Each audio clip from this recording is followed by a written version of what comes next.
মন্ত্রী চাই। পরিচিত অবস্থান সেটাকে কাজে লাগিয়ে এই অঞ্চলের মানুষের উন্নয়নের জন্য কাজ করব, তাদের পাশে থাকব।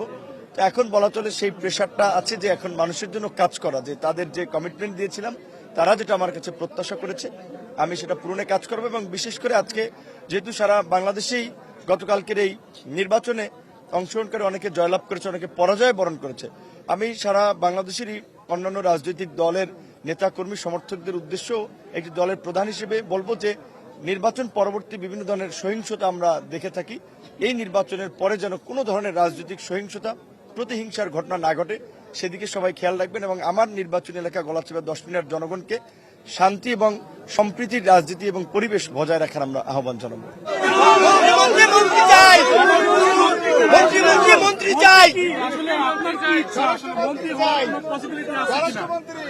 এখন এখানে আমরা যেহেতু জানেন যে বিএনপির সাথে দীর্ঘদিনের আন্দোলন সংগ্রামে ছিলাম, সেখানে বিএনপির একটি ঘোষণা ছিল যে জাতীয় সরকার করবে।